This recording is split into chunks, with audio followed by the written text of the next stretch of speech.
조지 워싱턴의 산미국의 초석을 다진 위대한 지도자. 조지 워싱턴은 1732년 2월 22일 버지니아 식민지의 웨스트모어랜드 카운티에서 태어났습니다. 그의 가문은 영국계 이주민으로서 버지니아에 정착한 부유한 농장주 계층이었습니다. 그의 아버지 어거스틴 워싱턴은 대규모 토지를 소유하고 담배 농사를 지으며 상당한 부를 축적했습니다. 조지 워싱턴은 이러한 배경 속에서 어린 시절을 보냈지만 그의 삶은 결코 순탄치만은 않았습니다. 그는 11세 때 아버지를 여의고 이복형인 로렌스 워싱턴의 보호 아래 성장하게 됩니다. 로렌스는 그에게 중요한 멘토이자 후원자 역할을 했습니다. 이 시기 워싱턴은 정규 교육을 길게 받지 못했습니다. 당시 식민지 사회에서 상류층 자제들은 종종 유럽으로 유학을 떠났지만 그의 가정 환경은 그러한 기회를 허락하지 않았습니다. 대신 그는 스스로 독서와 실용적인 학습을 통해 지식을 쌓았습니다. 특히 수학, 측량, 그리고 고전 문학에 깊은 관심을 보였습니다. 이러한 자기 주도적 학습은 훗날 그가 보여준 실용주의적 사고와 문제 해결 능력의 기반이 되었습니다. 그는 특히 농업과 토지 측량에 대한 깊은 이해를 바탕으로 젊은 시절부터 실무적인 역량을 키웠습니다. 그의 어린 시절은 단순히 부유한 농장주의 아들이 아닌 독립적인 정신과 책임감을 키워나가는 과정이었습니다. 젊은 시절 워싱턴은 군인의 길을 선택하며 그의 운명을 개척해 나갔습니다. 1753년 그는 불과 21세의 나이로 버지니아 민병대의 소령으로 임명되었습니다. 이 시기는 영국과 프랑스 식민지 간의 긴장이 고조되던 때였습니다. 특히 오하이오 강 계곡의 영유권을 둘러싼 분쟁이 격화되고 있었습니다. 워싱턴은 버지니아 총독의 지시를 받아 오하이오 강 지역으로 파견되어 프랑스군의 동향을 파악하는 임무를 수행했습니다. 이듬해인 1754년 그는 프랑스 인디언 전쟁 유럽에서는 7년 전쟁의 북미 전선으로 불림에 참전하게 됩니다.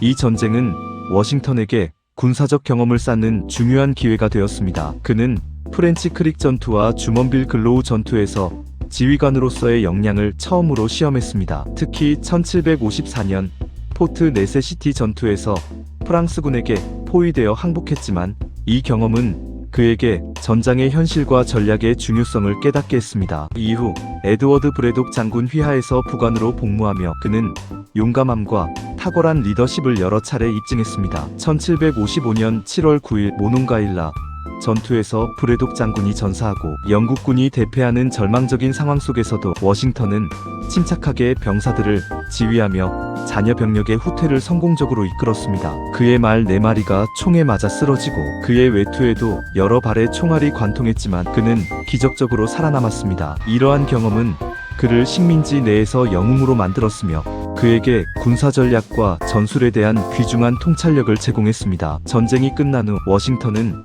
1758년에 버지니아로 돌아와 군직을 사임했습니다. 그는 군 생활을 통해 얻은 명성과 경험을 바탕으로 마운트 버넌 농장 경영에 전념했습니다. 그는 농장의 규모를 확장하고 담배 재배에서 곡물 재배로 작물 다변화를 꾀하는 등 새로운 농업 기술과 경영 방식을 도입하여 농업 생산성을 크게 향상시켰습니다. 또한 그는 1759년 부유한 과부 마사 커스티스 데들리와 결혼하여 그의 사회적, 경제적 기반을 더욱 확고히 했습니다. 이와 더불어 워싱턴은 버지니아 식민지 의회의 의원 버거스 회의로 활동하며 정치적 경험을 쌓았습니다. 그는 식민지 주민들의 권익을 대변하고 영국 본토 정부의 불합리한 정책에 대해 비판적인 목소리를 내기 시작했습니다. 이 시기의 경험들은 훗날 그가 독립전쟁의 지도자이자 새로운 국가의 대통령이 되는데 결정적인 밑거름이 되었습니다. 그는 단순한 군인이 아닌 탁월한 사업가이자 정치인으로서의 면모를 갖추어 나갔습니다. 미국 독립전쟁은 워싱턴의 삶에서 가장 결정적인 전환점이자 그의 위대한 리더십이 만개한 시기였습니다. 1775년 4월 렉싱턴 콩코드 전투를 시작으로 미국 독립전쟁의 불길이 타오르자 식민지 대표들은 필라델피아에서 제2차 대륙회의를 개최했습니다. 이 회의에서 워싱턴은 탁월한 군사 경험과 버지니아라는 주요 식민지 출신이라는 정치적 배경을 바탕으로 1775년 6월 15일 만장일치로 대륙군 총사령관으로 임명되었습니다. 이는 그의 인생에서 가장 중대한 임무가 되었습니다. 당시 대륙군은 영국군에 비해 병력, 훈련, 장비, 보급면에서 모든 것이 열세였습니다. 병사들은 대부분 농민 출신으로 훈련이 부족했고 전쟁 물자도 턱없이 부족했습니다. 그러나 워싱턴은 이러한 열악한 상황 속에서도 불굴의 의지와 뛰어난 전략으로 병사들을 이끌었습니다. 그는 단순히 전투를 지휘하는 것을 넘어 병사들의 사기를 유지하고 분열된 식민지들을 하나로 묶는 구심점 역할을 했습니다. 워싱턴의 리더십은 여러 전투에서 빛을 발했습니다. 1776년 12월 26일 그는 트렌턴 전투에서 혁혁한 승리를 거두었습니다. 크리스마스 밤 얼어붙은 델라웨어 강을 건너 헤센 용병 부대를 공격하여 대승을 거둔 이 전투는 대륙군의 사기를 크게 진작시켰습니다. 이어진 1777년 1월 3일 프린스턴 전투에서도 워싱턴은 숙련된 영국군을 상대로 또 한 번의 승리를 쟁취했습니다. 이 두 전투는 독립전쟁의 중요한 전환점이 되었으며 대륙군이 영국군과 대등하게 싸울 수 있다는 자신감을 심어주었습니다. 그러나 전쟁은 길고 험난했습니다. 1777년 겨울 대륙군은 펜실베이니아의 벨리포지에서 혹독한 겨울을 보냈습니다. 식량 부족, 추위, 질병으로 인해 수천 명의 병사들이 사망하거나 탈영했습니다. 이 시기는 대륙군에게 가장 큰 시련이었지만 워싱턴은 좌절하지 않았습니다. 그는 병사들의 고통을 함께 나누며 사기를 북돋우고 프로이센 출신 장교 프리드리 폰 슈토이벤 남작의 도움을 받아 병사들을 체계적으로 훈련시켰습니다. 벨리포지의 고난은 대륙군을 더욱 강하고 단련된 군대로 만들었습니다. 워싱턴의 인내와 전략은 결국 결실을 맺었습니다. 1781년 요크타운 전투에서 그는 프랑스군과의 연합작전을 통해 영국군 총사령관 코널리스 경이 이끄는 부대를 포위하고 항복을 받아냈습니다. 프랑스 해군의 지원으로 해상 봉쇄가 이루어지고 육상에서는 미 프랑스 연합군이 영국군을 압박하는 완벽한 협동작전이었습니다. 이 승리는 독립전쟁의 사실상 마지막 전투였으며 영국 정부는 결국 미국의 독립을 인정하게 됩니다. 1783년 파리 조약이 체결됨으로써 미국은 공식적으로 독립국가가 되었습니다. 전쟁이 끝난 후 워싱턴은 많은 사람들이 예상했던 것과는 달리 권력을 내려놓고 다시 농장으로 돌아갔습니다. 그는 1783년 12월 23일 아나폴리스에서 대륙회의에 자신의 총사령관직 사임서를 제출하며 군사 권력을 민간 정부에 평화롭게 이양하는 역사적인 선례를 남겼습니다. 이는 고대 로마의 영웅 킨키나투스가 농장으로 돌아간 것과 비견될 정도로 신생 공화국의 민주주의 원칙을 확립하는 데 지대한 영향을 미쳤습니다. 그는 군인으로서의 명예나 권력에 대한 욕심보다는 민주주의의 가치와 공화국의 이상을 더욱 중요하게 여겼습니다. 그러나 새로운 국가의 기반을 다지는데 그의 역할은 여전히 필수적이었습니다. 독립 후 미국은 각 주들이 독자적인 권한을 행사하려 하고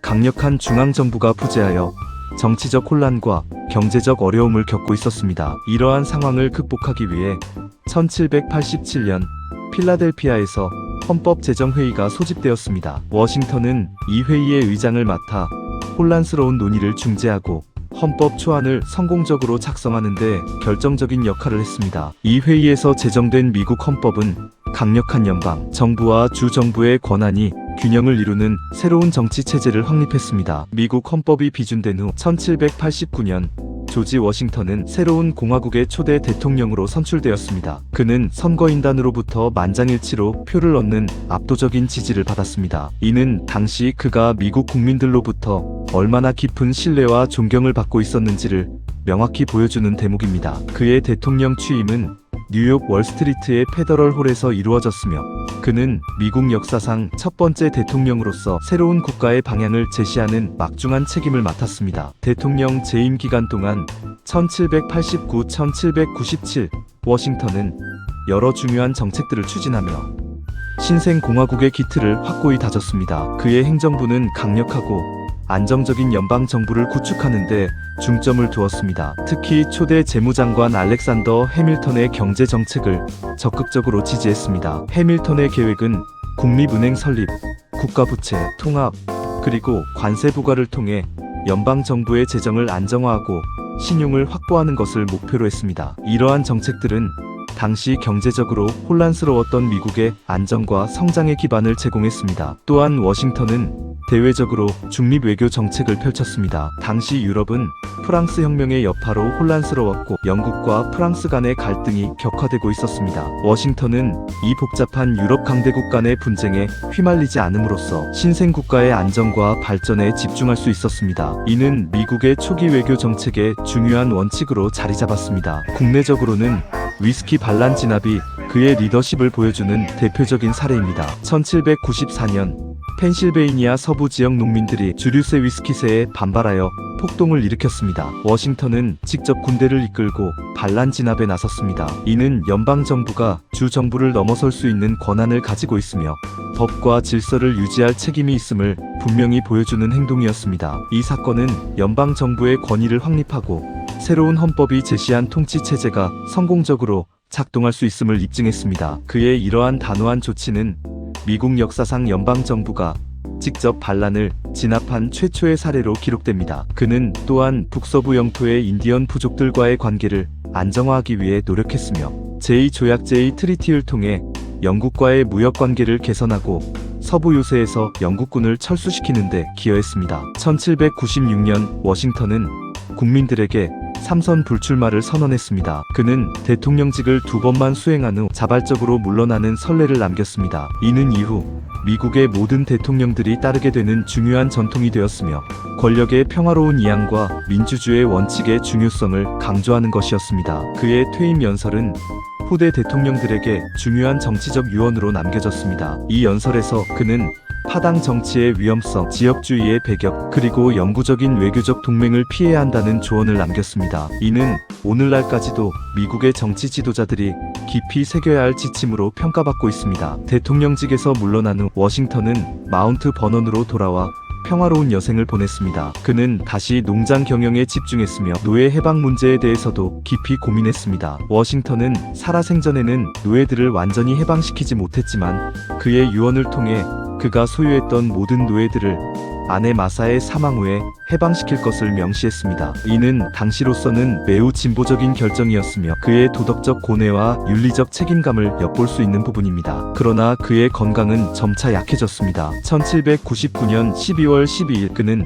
혹독한 추위 속에서 말을 타고 농장 순찰을 하다가 감기에 걸렸고 이틀 뒤인 12월 14일 급성 인후염옥은 후두염으로 사망했습니다. 그의 나이 67세였습니다. 그의 사망 소식은 미국 전역에 큰 슬픔을 안겨주었으며 전 국민이 그의 죽음을 애도했습니다. 그는 마운트 버넌에 안장되었습니다. 토마스 제퍼슨은 그를 가장 위대하고 가장 선량하며 가장 현명한 인물이라고 평가했으며 헨리 리 장군은 그의 추모사에서 전쟁에서는 첫째, 평화에서는 첫째, 그리고 국민들의 마음속에서도 첫째인 인물이라고 칭송했습니다. 조지 워싱턴은 단순히 미국을 건국한 인물 이상의 의미를 가집니다. 그는 미국 독립전쟁의 영웅이자 초대 대통령으로서 새로운 공화국의 이상과 민주주의의 초석을 다진 위대한 지도자였습니다. 그의 리더십, 헌신, 그리고 개인적인 희생은 미국이라는 국가의 정체성을 형성하는 데 결정적인 역할을 했습니다. 그는 단순한 군사적 승리를 넘어 권력을 겸손하게 이양하고 민주적 절차를 존중하는 선례를 남김으로써